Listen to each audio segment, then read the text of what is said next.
6 Desember. Pada ibadah kali ini berbeda dengan ibadah sebelumnya. Karena apa? Karena hari ini kita ada event khusus loh, yaitu memperingati hari kelahiran Tuhan Yesus. Nah guys, yuk sama-sama kita beribadah, jangan hanya menonton saja, tapi kita berdoa, bernyanyi bersama-sama. Dan jangan lupa untuk menyiapkan lilin ataupun senter untuk malam kudus nanti. Nah guys, sebelum kita melanjutkan ke ibadah, yuk sama-sama kita berdoa. Tuhan Yesus, terima kasih Bapa, terima kasih Tuhan, Kau berikan kami kekuatan, kesehatan. Terima kasih Bapa. Pada Natal kali ini kami bisa merasakan sukacita yang daripadamu. Terima kasih Bapa, terima kasih Tuhan. Biarlah Natal kali ini kami bersukacita, dan meskipun kami melakukan secara online supaya kami dapat merasakan hadirat-Mu. Terima kasih Yesus. Dalam nama Yesus kami berdoa, haleluya, amin. Selamat beribadah, Tuhan Yesus memberkati. Dek, aku kan ada tugas sejarah tentang mencatat sejarah gereja GPPS Jember dari dulu agamaku. Kalau biar cepat, kamu mau nggak bantuin aku? Mau? Iya, iya. Oh ini ada sejarah GPPS Jember. Jadi awal berdirinya ini pada tahun 1958 atas permintaan 25 orang. Iya. Hari ini ada foto-foto juga. Oh iya, sekarang kan bulan Desember. Oh iya, sudah tak masuk lagi. Ini kan merupakan foto perayaan Natal dan tahun ke tahun ya? Iya. Halo penonton Natal. Halo. Makanya, lagi ada tugas mencatat sejarah gereja tak? Iya Ya. dong. Ini tentang kapan gereja. Ini kan ada foto perayaan Natal, jadi aku mau nyatet deh. Oh iya. Oh iya, sekarang kan bulan Natal. Tante biasanya kan bawa kado kita. Tante kasih dong. Iya dong, pastinya dong. Kamu ini ya selalu deh. Tapi ya memang tante memang mau ngasih sih. Asik. Kebetulan juga kita ketemu di sini. Iya dong. Tante baru beli barusan. Nah ini hadiah buat kalian. Wah, gede banget ya toh. Coba lihat. Kira-kira isinya apa ya? Coba tebak. Yang jelas. iPhone 12 ya. Pastinya nih. Wah, ini pasti hadiah yang sangat berharga di bulan ini ya saya. Iya bener banget, iPhone 12. Wah, warnanya sesuai dengan permintaan kalian. Blue. Ya bener banget. Yeay. Gimana, bahagia nggak? Bahagia banget. Ini pasti hadiah termahal dan terberharga sih bulan ini ya. Iya dong pastinya. Tante ikut bahagia kalau kalian juga bahagia. Nah tapi kalau menurut kalian, hadiah terbesar di bulan Natal itu apa sih? iPhone 12 dong Kak? Iya, hadiah. Jangan kan di Indonesia. Pohon Natal, Santa Claus, makan. Oh ya. Oke, tante paham. Nah, cuma hadiah terbesar di Natal yang kita terima adalah bukan itu semua. Terus apa? Bukan dari dunia, tetapi datangnya dari surga, yakni kelahiran Tuhan Yesus Kristus. Nah, teman-teman, hadiah, bingkisan, makan-makan pasti adalah hal yang kita paling nantikan dalam Natal, bukan? Nah, tetapi kita harus mengingat apa sih Natal itu? Dalam Natal, jika kita mengerti makna Natal, maka kita akan menyadari bahwa hadiah terbesar yang kita terima adalah kelahiran juru selamat kita, Tuhan Yesus Kristus. Tuhan memberikan keselamatan kepada kita melalui diawali dengan kelahirannya. Bahkan Alkitab pun berkata bahwa setiap orang yang percaya kepada Tuhan Yesus Kristus akan beroleh keselamatan, akan beroleh hidup yang kekal. Jadi itu adalah hadiah terbesar yang kita terima dalam Natal, bahkan dalam kehidupan sehari-hari. Dan sekarang mari kita sama-sama memuji dan menyembah Tuhan dengan segenap hati.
menebus dosa kita semua. Dan Alkitab berkata, barang siapa yang percaya kepadanya tidak binasa melainkan beroleh hidup yang kekal. Mari kita bersyukur dan berterima kasih kepadanya.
Tuhan, ini kami Yesus.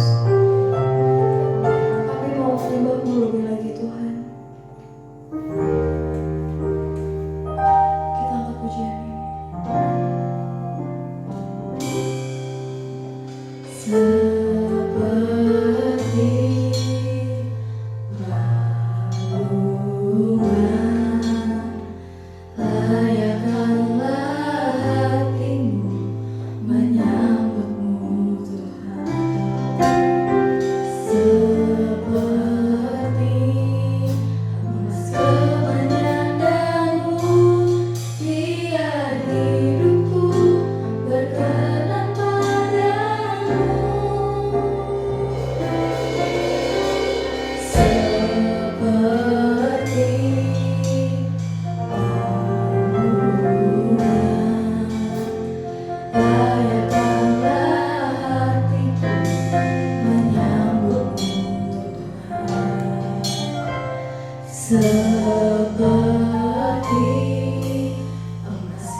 dan tiada tali hatiku.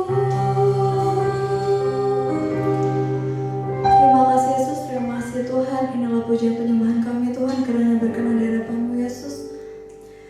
Di bulan yang spesial ini Tuhan, kami merayakan betapa kasih-Mu luar biasa di dalam kehidupan kami Tuhan.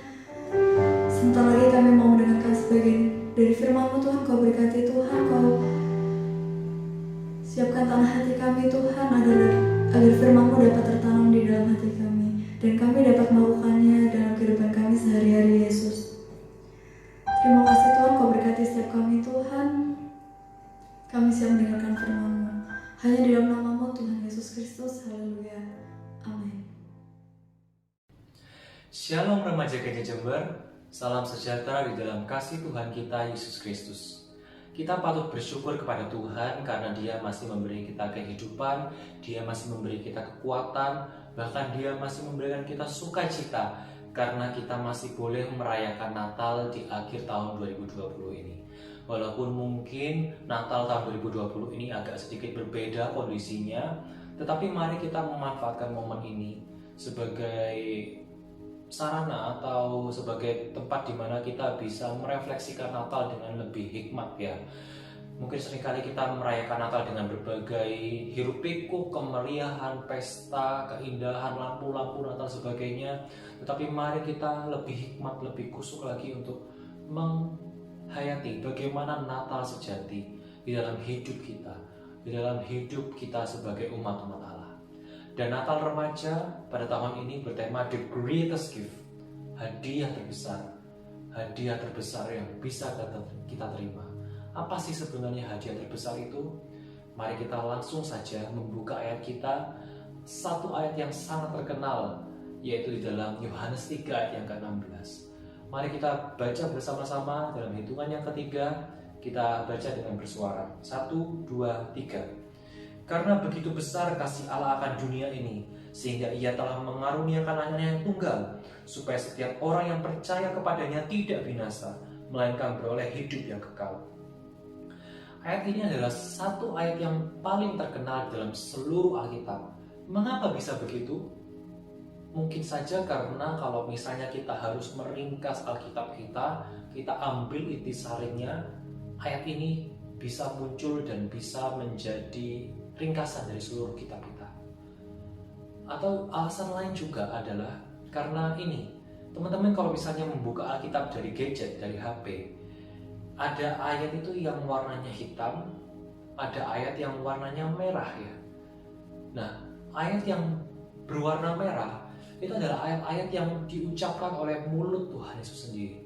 Dan kalau kita baca di Yohanes 3 yang ke-16, itu kita bisa melihat bahwa ayat ini tulis dengan warna merah. Itu berarti ayat ini adalah perkataan yang diucapkan secara langsung oleh Tuhan Yesus. Mungkin itulah salah satu alasan juga kenapa ayat ini bisa terkenal. Dan ngomong-ngomong, siapa sih orang yang saat itu ada di samping Tuhan Yesus dan menerima perkataan Tuhan Yesus secara langsung itu? Siapakah orang yang begitu berbahagia dan begitu bersukacita karena bisa mendengar dengan telinganya secara langsung ayat yang paling terkenal dalam seluruh sejarah umat manusia dan dikeluarkan langsung oleh mulutnya Tuhan Yesus saat itu? Siapakah dia? Mari kita baca masih di pasal yang sama, tetapi di ayat yang ke-1 sampai ayat yang ke-2. Adalah seorang Farisi yang bernama Nikodemus, seorang pemimpin agama Yahudi. Ia datang pada waktu malam kepada Yesus dan berkata, "Rabi, kami tahu bahwa engkau datang sebagai guru yang diutus Allah, sebab tidak ada seorang pun yang dapat mengadakan tanda-tanda yang engkau adakan itu, jika Allah tidak menyertainya." Ternyata orang yang sangat berbahagia itu bernama Nikodemus. Siapa sih sebenarnya Nikodemus itu? Kalau kita tadi baca di ayat yang pertama disebutkan bahwa Nikodemus adalah seorang Yahudi. Dia adalah seorang Farisi, pemimpin agama Yahudi. Tentu dia adalah orang yang begitu pintar ya dalam hukum Taurat. Dan saya yakin juga dia adalah orang yang terpelajar, dia adalah orang yang terhormat, terpandanglah bagi orang-orang yang ada di sekitarnya. Dan kita tahu ya, bahwa kebanyakan orang Farisi itu mungkin tidak suka dengan Tuhan Yesus. Dia menganggap bahwa Tuhan Yesus itu adalah penyesat Karena Tuhan Yesus mengajarkan begitu banyak ajaran-ajaran yang sepertinya kontroversial gitu ya. Tetapi si Nikodemus ini agak berbeda dari orang-orang Farisi pada umumnya. Dia mungkin melihat ya bahwa wah, pengajaran Tuhan Yesus itu sangat baik, pengajaran Tuhan Yesus sangat bagus, dan selain itu dia juga melihat berbagai tanda-tanda mujizat yang dilakukan oleh Tuhan Yesus itu begitu luar biasa, dan tidak mungkin orang-orang atau penyesat bisa melakukan tanda yang begitu menakjubkan kalau dia bukan diutus oleh Allah. Maka dari itu akhirnya Nikodemus memberanikan diri untuk menemui Tuhan Yesus. Dan kita lihat ya, tadi disebutkan bahwa Nikodemus menemui Tuhan Yesus saat apa? Saat malam hari. Hal ini menunjukkan bahwa sebenarnya ada sedikit keraguan dari Nikodemus. Dia ada sedikit kegalauan ya, takut. Karena dia kan seorang Farisi. Kalau sampai teman-teman Farisi lainnya itu menjumpai dia, menemui Tuhan Yesus yang menjadi ya dalam tanda kutip musuh masyarakat, bisa jadi Nikodemus ini akan dimusuhi, dibenci oleh orang-orang Farisi ketika zaman itu. Dia ragu untuk menjumpai Tuhan Yesus. Nah, bagaimana dengan kita? Adakah kita dari sini yang mungkin ragu untuk berjumpa dengan Tuhan Yesus apapun alasannya? Mungkin alasannya sama seperti Nikodemus. Takut dibenci oleh teman-teman kita, takut dibully mungkin sama teman-teman kita, atau takut dimarahi sama orang tua kita mungkin yang belum percaya Tuhan. Atau alasan lainnya menganggap diri kita tidak layak, diri kita terlalu berdosa, dan kita takut menghadapi Allah yang begitu suci. Atau karena kita punya kepahitan, kita punya iri dengki, kita punya benci kepada Tuhan. No, Natal adalah undangan buat kita semua untuk datang kepadanya. Natal adalah undangan bagi kita semua, bagi semua orang untuk datang kepada Yesus Sang Juru Selamat. Mari kita datang. Mari kita memberanikan diri kita dengan kerendahan hati, kita mau datang seperti Nikodemus, yang walaupun dengan segala kegalauan dia, yang walaupun dengan segala ketakutannya, dia mau memberanikan diri untuk datang berjumpa dengan Tuhan Yesus. Dan lihat apa hadiah yang dia terima. Kita lihat lagi ya, ketika Nikodemus ini berjumpa dengan Tuhan Yesus, kalimat pertama yang dia keluarkan dari mulutnya sebenarnya adalah merupakan pengakuan yang menunjukkan kerendahan hatian dari Nikodemus ini. Dia mengakui bahwa Yesus adalah seorang guru yang diutus oleh Allah.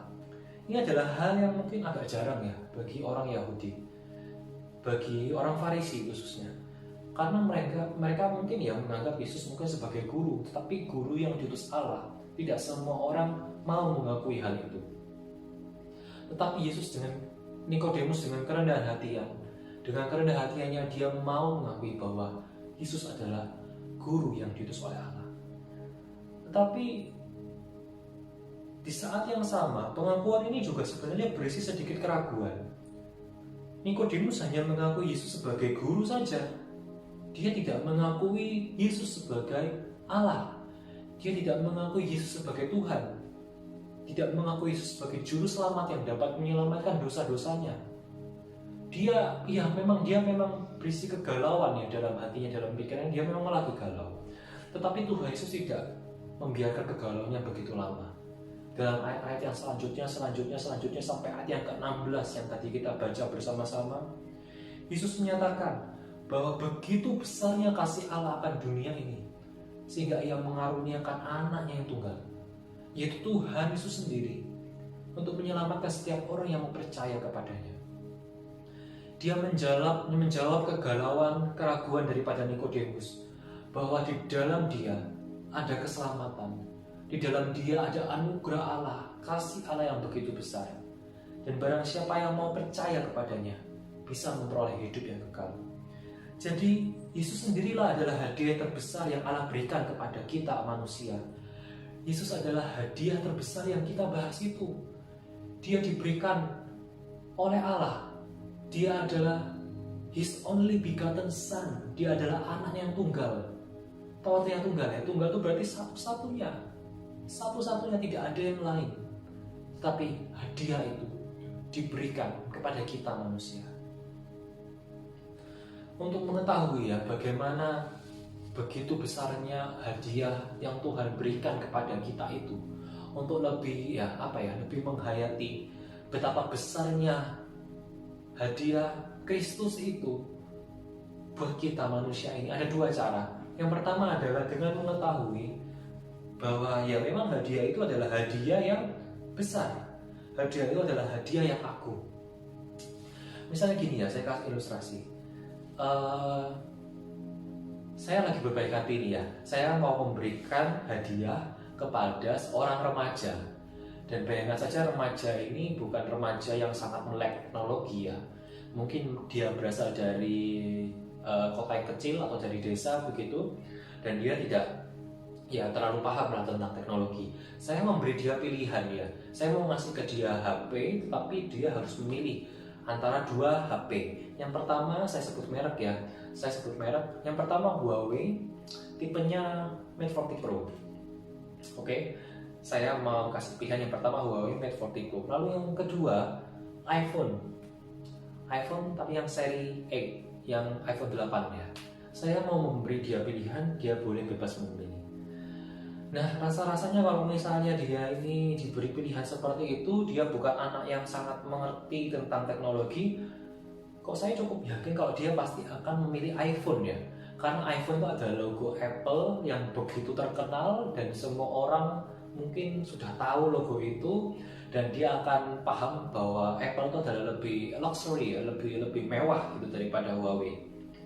Nah, tapi mungkin berbeda ceritanya kalau misalnya saya memberikan hadiah itu, memberi pilihan itu kepada orang yang sangat melek teknologi, pada orang-orang kota yang mungkin sudah mengerti ya spesifikasi HP-nya seperti apa, harganya seperti apa. Kalau kita cek di internet ya, Huawei Mate 40 Pro itu mungkin 20 juta ke atas. Kalau iPhone X itu mungkin setengahnya aja, mungkin 10 juta nggak nyampe gitu ya. Dilihat dari harganya aja, Huawei itu lebih tinggi daripada harganya Apple yang seri 8 itu. Nah, kalau dari ilustrasi ini, apa sih yang mau saya sampaikan? Yang mau saya sampaikan adalah kita harus mengetahui betapa berharganya nilai suatu barang itu. Dalam hal ini kita harus mengetahui bahwa hadiah yang Allah berikan kepada umat manusia itu begitu bernilai. Dia memberikan bukan hadiah yang kaleng-kaleng, yang kecek-kecek. Dia bukan memberikan emas, berlian yang mungkin masih bisa dibeli ya sama Matahari Lintar. Bukan Lamborghini yang bisa dibeli sama Hotman Paris, bukan. Dia bukan memberikan rumah, villa yang bisa dibeli sama Crazy Rich Surabaya misalnya. Dia memberikan sesuatu yang tidak ada satupun umat manusia bisa beli pakai uang. Itu His only begotten Son, yaitu darah dan daging anaknya yang tunggal. Itu dia berikan kepada kita. Betapa mulia dan agung pemberian Tuhan itu. Lalu yang kedua, bagaimana caranya supaya kita bisa menyadari bahwa hadiah itu adalah hadiah yang besar. Yang kedua adalah dengan menyadari betapa tidak layaknya kita yang menerima pemberian itu. Misal ilustrasi lain ya, saya mempunyai uang 100.000 rupiah, uang kertas merah 100.000 rupiah. Saya bawa uang itu, saya masukkan ke angpau, saya bawa ke pernikahan teman saya di Jongon gitu ya, di Sari Utama, New Sari Utama. Saya masukkan ke teman ke kotak yang ada di penerimaan tamu. Teman saya ini adalah teman yang kaya gitu ya, rumahnya bagus, lalu saya kasih uang dia, angpau itu 100.000. Tentu mungkin 100.000 itu walaupun memang kertas merah, tetapi mungkin tidak terlalu bernilai ya, karena si penerimanya adalah teman saya, sahabat saya yang kaya.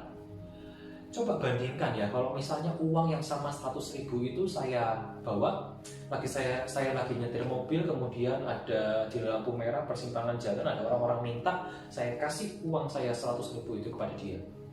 Sangat beda cerita. 5.000 rupiah saja saya serahkan ke dia, mungkin itu beberapa orang menganggap itu sudah terlalu besar. Apalagi saya beri 100.000 cuma-cuma kepada pengemis atau pengamen itu. Apa yang membedakan? Yang membedakan adalah penerimanya. Yang pertama adalah teman saya yang kaya, dia lagi menikah. Yang satunya hanya pengemis, hanya pengamen, yang mungkin kita merasa tidak layak untuk menerima uang 100.000, dia tidak ngapa-ngapain. Ini masih sama-sama manusia ya, pengamen manusia, saya juga manusia, sama-sama sederajat di mata Tuhan. Itu aja kita sudah menganggap itu bukan pemberian yang layak untuk dia terima. Apalagi ini, dia pencipta alam semesta ini, dia juga pencipta dari kita. Kita hanyalah ciptaan. Dia mau memberikan anaknya yang tunggal bagi kita. Itu adalah sesuatu yang begitu mulia, itu adalah anugerah yang tidak pantas untuk kita terima. Bahkan bukan hanya sekedar ciptaan, kita ini adalah ciptaan yang berdosa. Kita adalah ciptaan yang memusuhi Allah. Kita adalah ciptaan yang melanggar peraturan-peraturan daripada Allah. Kita adalah musuh-musuh Allah. Kita seharusnya mati karena dosa-dosa kita. Mungkin dari kalian ada yang berkata, kok aku nggak berdosa, kok aku adalah orang yang baik, aku adalah orang yang suka kerja PR, rajin kerja PR. Kalau misalnya lagi ulangan via Zoom atau Google Meeting mungkin itu nggak pernah nyontek, walaupun online, walaupun bisa nyontek. Aku juga selalu ikut ibadah online dari remaja Genji Jember. Aku juga rutin memberikan persembahan, mungkin mematuhi orang tuaku. Aku orang yang baik kok, aku nggak berdosa. No, semua orang adalah orang yang berdosa. Karena kita adalah keturunan dari Adam yang berdosa. Ketika kita lahir, kita sudah dosa. Karena kita adalah keturunan dari Adam. Dan dosa itu hanya bisa diselesaikan oleh pengorbanan darah. Teman-teman kalau misalnya tahu di perjanjian lama, supaya orang-orang bisa diampuni dosanya harus ada korban yang harus disembelih, yang harus dikorbankan. Begitu juga dengan saat ini. Allah tidak hanya, dosamu diampuni tanpa ada hukuman. Enggak, dia adalah Allah yang maha adil. Dia akan menghakimi setiap dosa yang telah kita perbuat. Tapi dia juga adalah Allah yang kasih. Dia menggantikan hukuman itu dengan anaknya sendiri. Dia bukan hanya adalah Allah yang maha adil, tapi dia adalah Allah yang maha kasih. Dia mengorbankan anaknya, memberikan anaknya itu untuk kita, untuk menjadi persembahan, untuk menjadi korban, sehingga dosa kita yang merah seperti kimis itu boleh diputihkan, boleh dibersihkan oleh kematian dan kebangkitan dari Tuhan Yesus Kristus. Kalau kita baca di dalam Roma 5 ayat yang ke-7 sampai 8, disebutkan di sana bahwa seseorang mau mati untuk orang yang benar begitu sulit, tetapi masih mungkinlah seseorang berani mati untuk orang yang baik. Tetapi Allah menunjukkan kasih-Nya dengan memberikan Yesus untuk lahir dan mati ketika kita masih berdosa. Betapa besarnya hadiah dari Allah tersebut. Dia mau mati bagi kita ketika kita menjadi musuhnya, ketika kita masih adalah orang-orang yang berdosa. Dia mau mati untuk kita. Dia mau memberikan nyawanya untuk kita. Ayat utama yang kita baca hari ini yaitu di Yohanes 3 ayat yang ke-16. Sudah tentu ditulis oleh Rasul Yohanes. Rasul Yohanes adalah rasul yang terkenal karena dia adalah rasul kasih. Dia banyak menulis topik-topik tentang kasih. Dia menyebut dirinya sebagai murid yang dikasihi oleh Yesus. Dan kalau kita pergi ke gereja kita, di depan mimbar ada ayat yang tertulis Allah itu kasih. Itu juga ditulis oleh Yohanes di dalam 1 Yohanes 4 ayat yang ke-8. Nah, mengapa sih kok dia itu bisa menangkap bahwa Allah itu kasih? Dan mengapa dia kok bisa mencatat momen pertemuan Nikodemus dengan Yesus dan sampai menulis Yohanes 3 ayat yang ke-16 tentang ayat yang begitu terkenal tentang kasih Allah kepada umat manusia? Mengapa sih kok bisa? Salah satu alasannya adalah karena dia adalah satu-satunya rasul yang mengikuti Yesus sampai mati di kayu salib. Ketika Petrus menyangkal Yesus, Yudas mengkhianati Yesus, semua rasul, semua murid ketakutan lari menjauhi Yesus. Dia adalah rasul yang dengan mata kepalanya menyaksikan bagaimana peluh keringat Yesus menetes, bagaimana bilur dan darah Yesus itu tercurah, bagaimana mahkota duri itu ditusukkan di atas kepala Yesus, sampai akhirnya Yesus menghembuskan nafasnya. Dia memberikan nyawanya kepada Allah Bapa. Dia melihat itu semua dengan mata kepalanya. Dia melihat begitu besar kasih Allah didemonstrasikan bagi umat manusia. Dan karena dia melihat kasih yang begitu besar itu, dia menulis ayat ini. Karena begitu besar kasih Allah akan dunia ini, sehingga ia mengaruniakan anaknya yang tunggal, supaya setiap kita yang percaya kepadanya tidak perlu binasa, melainkan beroleh hidup yang kekal. Teman-teman, dimanapun kalian berada, mungkin kalian ada di kamar, mungkin kalian ada di kos-kosan, mungkin kalian ada di ruang keluarga, ruang tamu, kalian lagi nonton pakai HP kalian, pakai tablet kalian, pakai laptop kalian. Saya percaya bahwa Allah kita adalah Allah yang berkuasa. Dia tidak dapat dibatasi oleh ruang, Dia tidak dapat dibatasi oleh waktu. Mari bagi kamu semua, Allah mengundang kamu untuk datang. Di dalam momen Natal ini, mari datang kepada Allah. Tangannya terbuka lebar untuk menerima kita. Tangannya terbuka lebar untuk boleh menjangkau kita, menjemput kita, orang-orang yang berdosa ini. Mari kita akui dosa kita di hadapan Allah. Kita adalah umat yang berdosa dan perlu belas kasihan-Nya. Marilah kita terima hadiah yang begitu besar, yang begitu mulia itu, yang sebenarnya tidak layak untuk kita terima. Tapi marilah kita menerima hadiah itu dengan penuh sukacita. Bahwa Yesus Kristus telah lahir, Dia telah mati buat kita semua. Mari kita berdoa. Bapa, terima kasih Tuhan buat Natal di tahun ini.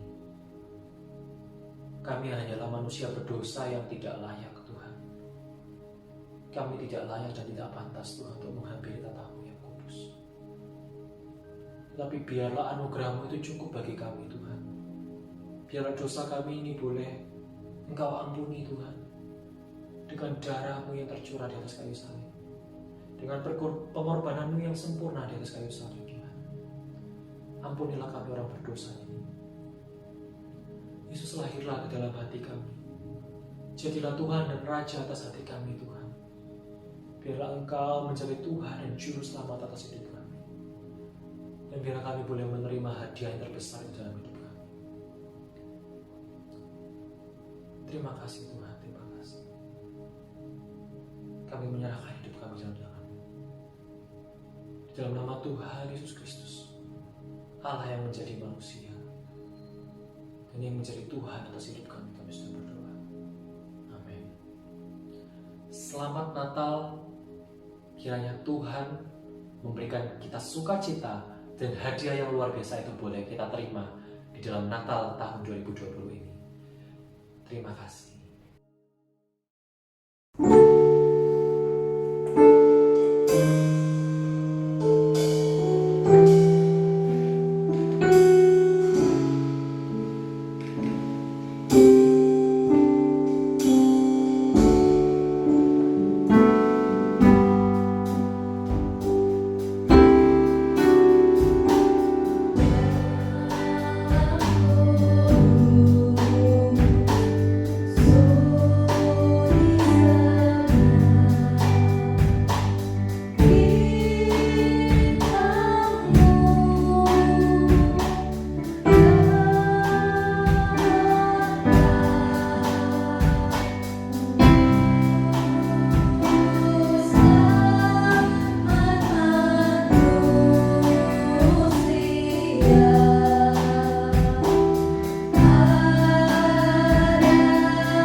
2000 tahun yang lalu, Kau Allah yang telah menjadi manusia, Kau Allah yang telah menjadi juru selamat bagi setiap kami. Tuhan, kelahiran-Mu membawa damai sejahtera dalam hidup kami, kehadiran-Mu membawakan sukacita dalam setiap hidup kami. Terima kasih Tuhan untuk kasih-Mu, terima kasih untuk hadiah terbesar, pemberian terbesar, anugerah terbesar dalam setiap kehidupan kami. Engkau Allah yang telah menjadi juru selamat kami. Seperti pujian yang kami naikkan Tuhan, Natal tidak akan berarti tanpa kelahiran Tuhan dalam hati kami. Natal tidak akan berarti tanpa kasih Tuhan dalam setiap kehidupan kami. Terima kasih Tuhan, kiranya sukacita Natal dan damai sejahtera Natal tahun ini Tuhan tetap melingkupi setiap kami Tuhan. Terima kasih Bapa, terima kasih. Dalam nama Tuhan Yesus Kristus kami sudah berdoa dan mengucap syukur. Haleluya. Amin. Puji Tuhan, kita sudah mendengarkan sebagian dari firman Tuhan dan melakukan malam kudus. Nah, di sini aku punya sesuatu untuk kalian. Wah, apa tuh? Pasti kalian udah gak sabar ya? Iya. Tanpa basa-basi, yuk kita lihat aja. Check it out. Saya mewakili pembina Genji mengucapkan selamat Natal dan Tahun Baru buat kita semuanya. Biarlah kiranya Natal di tahun ini membawa sukacita, kebahagiaan, dan terlebih kita sudah menerima hadiah terbesar yang Allah sudah berikan kepada kita. Tuhan Yesus memberkati. Selamat Natal dan Tahun Baru. Tuhan Yesus memberkati. Kami dari pengurus Genji mengucapkan selamat Natal dan Tahun Baru. Kiranya suasana Natal memenuhi hati kita semua. Selamat Natal dan Tahun Baru guys, Tuhan Yesus memberkati. Merry Christmas guys. Selamat Natal dan Tahun Baru, Tuhan Yesus memberkati. Shalom teman-teman, kami dari tim PAW mengucapkan Selamat Hari Natal dan Tahun Baru.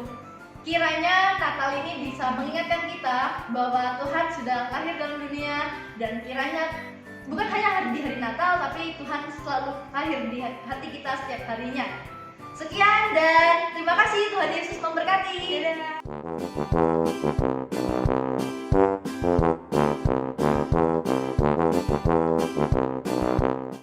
Oh ya guys, aku punya pengumuman nih. Jangan lupa minggu besok tetap ada ibadah seperti biasa pukul 10.30 di channel YouTube ini ya. Dan jangan lupa setiap Jumat jam 6 sore ada CG. Kalian bisa akses linknya di website Genji. Tetap jaga kesehatan dan patuhi protokol kesehatan ya teman-teman. Jangan lupa selalu beribadah dan selalu mengandalkan Tuhan setiap harinya.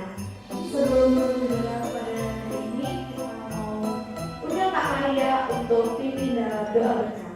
Bapak, terima kasih untuk penyertaan Tuhan sepanjang ibadah Natal kami pada hari ini Tuhan.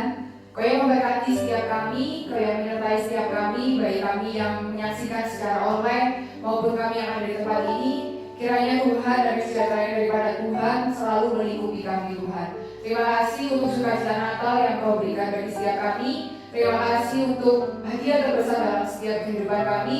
Kau Allah yang telah menjadi juru selamat kami Tuhan. Terima kasih Kau yang menyertai kami, Kau yang selalu menjaga setiap kami. Terima kasih Tuhan, dalam nama Tuhan Yesus Kristus kami telah berdoa dan mengucap syukur. Haleluya. Amin.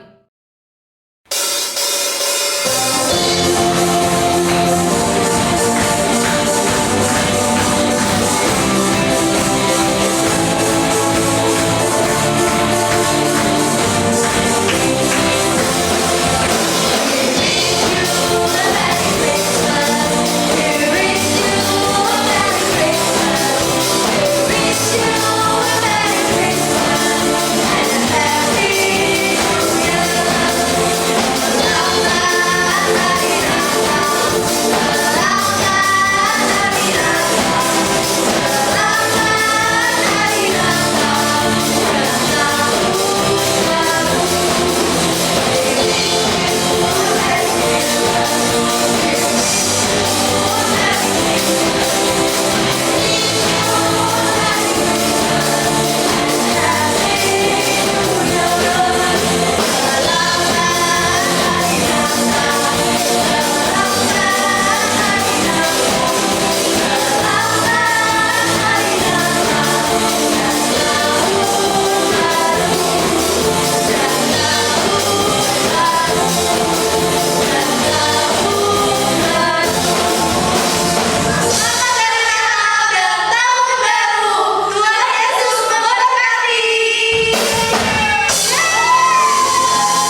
Tuhan.